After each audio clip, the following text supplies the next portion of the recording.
नमस्कार विद्यार्थी मित्रांनो, डबल ओ अकॅडमीच्या ई प्लॅटफॉर्म वरती तुमचं स्वागत आहे। तर आपण या व्हिडिओच्या माध्यमातून बघूयात MSCET फॉर BSc नर्सिंग साठी ज्या काही स्टडी टिप्स गरजेच्या आहेत त्या आपण या व्हिडिओज थ्रू बघूयात। त्याआधी BSc फॉर BSc नर्सिंग 2026 साठी जी ऑनलाइन बॅच आहे ती आपल्या डबल ओ अकॅडमी मध्ये अवेलेबल आहे। त्यामध्ये आपण देत आहोत ओल्ड पेपर सोल्युशन्स, जे काही PYQs आहेत त्याचा प्रॉपर डिस्कशन, त्याचा ॲनालिसिस आपण या बॅच मध्ये घेतो। 1-to-1 guidance, e books, PDF आणि शॉर्ट नोट्स हे प्रत्येक विद्यार्थ्याला दिलं जाणार। त्याबरोबर आहेत लाईव्ह क्लासेस आणि रेकॉर्डेड लेक्चर्स। तुम्ही हे व्हिडिओज अनलिमिटेड वेळेस पाहू शकता। तर तुम्हाला या व्हिडिओ बद्दल किंवा या बॅच बद्दल अधिक माहिती हवी असेल तर या नंबरवरती तुम्ही संपर्क करा। अंडरस्टँड द एक्झाम पॅटर्न, जो एक्झामचा पॅटर्न आहे तिथे क्वेश्चन्स कोणत्या टाइपचे येत आहेत आणि कोणत्या सिलेबसचे येत आहेत हे तुम्हाला जाणून घेणं जास्त गरजेचं आहे। क्लास 11वी आणि 12वीचं स्टेट बोर्डचे जे काही पुस्तकं आहेत ते तुम्ही व्यवस्थित वाचायचे। बायोलॉजी, केमिस्ट्री, फिजिक्स आणि इंग्लिश। नर्सिंग ॲप्टिट्यूड साठी तुम्ही PYQs मधून बघू शकता की कशा टाइपचे क्वेश्चन्स येत आहेत आणि त्याची एक बेसिक अंडरस्टँडिंग साठी तुम्ही प्रिपेअर करू शकता। या एक्झाम मध्ये नेगेटिव्ह मार्किंग नाहीये आणि MCQs बेस्ड एक्झाम आहे। जर नेगेटिव्ह मार्किंग नाहीये तर तुम्हाला प्रत्येक प्रश्न सोडवायचा आहे।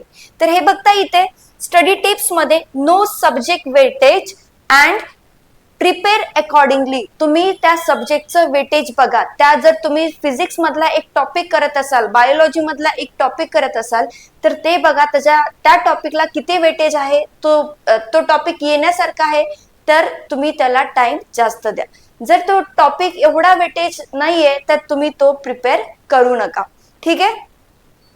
त्यानंतर बघताय यूज स्ट्रॉंग रिसोर्सेस, जे काही तुम्ही सोर्सेस वापरणार आहात, जे काही बुक्स तुम्ही वापरणार आहात त्या कोणत्या असायला हव्या।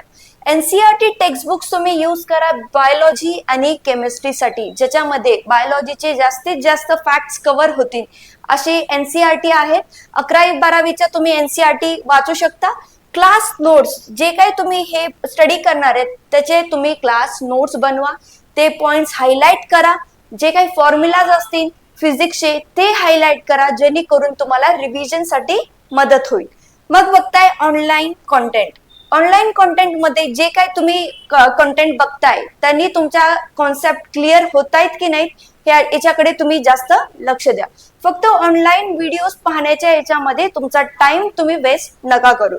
MCQs व्हिडिओज जास्तीत जास्त प्रॅक्टिस करण्यासाठी तुम्ही हे व्हिडिओज यूज करा, ओके। त्याच्यानंतर सब्जेक्ट वाईज प्रॅक्टिस क्लिप्स, जे काही subject wise physics, chemistry, biology याच्यासाठी जे काही MCQsच्या क्लिप्स असतील याचा तुम्ही फायदा घेऊ शकता।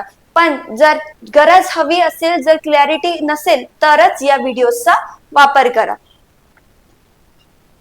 ते बघता प्रॅक्टिस मॉक टेस्ट, ज्या काही मॉक टेस्ट आहे, ज्या MCQs क्वेश्चन्स असतील या टेस्टचा जास्तीत जास्त फायदा घ्या किंवा ते सॉल्व्ह करा, जेणेकरून जी एक्झाम तुमची MCQs बेस्ड आहे तर तुमचं प्रिपरेशन पण MCQ बेस्ड व्हायला हवं।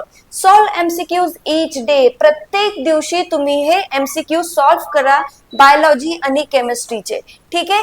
Practice time mock test. Time mock test काय याचा अर्थ, तुम्ही ह्या टेस्ट टाइम लावून बघा। टाइम लावून सॉल्व्ह करायचा याचा फायदा होईल की तुम्हाला त्या 90 मिनिटांमध्ये हे 100 प्रश्न कसे सॉल्व्ह करायचे हे तुम्हाला कळेल, ठीक आहे। याच्यामुळे तुमची स्पीड वाढेल। प्रिव्हियस पेपर्स जे आहेत तुमचे MSCET फॉर BSc नर्सिंगचे जे काही प्रिव्हियस इयर क्वेश्चन पेपर्स आहेत ते तुम्ही सॉल्व्ह करा, याने तुम्हाला अंदाजा लागेल की ते क्वेश्चन्स कसे येत आहेत, कोणत्या रिजनचे येत आहेत आणि कोणत्या सब्जेक्टच्या कोणत्या पार्टला जास्त वेटेज दिलंय, ठीक आहे। रेग्युलरली रिवाइज करा। ज्या तुम्ही गोष्टी हायलाइट करताय, ज्या नोट्स बनवताय, टॉपिक कव्हर झाल्यानंतर त्याच्या शॉर्ट नोट्स हव्या आणि त्याच्यावरती तुमचं रिव्हिजन जास्तीत जास्त झालं पाहिजे, ओके। ते वीक एरियाज तुम्हाला तुमचे कव्हर करायचे। टाइम आणि हेल्थ मॅनेजमेंट, जर तुमचं एक प्रॉपर स्टडी रुटीन असेल तर त्याच्यामध्ये तुमच्या हेल्थला पण तुम्ही टाइम देताय, ते दुर्लक्ष नाही करत आहे याच्याकडे तुम्ही लक्ष द्या। नाहीतर एक्झामच्या आधी फक्त अभ्यास करण्याच्या नादामध्ये तुमची तब्येत खराब होऊ शकते आणि त्याच्यामुळे त्याचा परिणाम तुमच्या पेपरवरती होईल. असं न करता एक बॅलन्स किंवा एक प्रॉपर स्टडी रुटीन बनवा तुमचं. त्याच्यामध्ये तुम्ही रिवाइज करायचं काय आहे, कोणता वीक एरिया आहे, तुम्ही प्रॉपरली PYQs बघतायत का, सॉल्व्ह करतायत का, याच्याकडे जास्तीत जास्त लक्ष द्या. तर जर तुम्हाला हा व्हिडिओ आवडला असेल तर लाईक करा. चॅनलवरती तुम्ही नवीन असाल तर सबस्क्राईब करा. जर या एक्झामचं प्रिपरेशन तुम्ही करत असाल तर तुम्ही या बॅचला परचेस करून या बॅचचा पार्ट बनू शकता. अधिक माहितीसाठी इन्क्वायरी नंबरवरती तुम्ही कॉल करा. थँक्यू.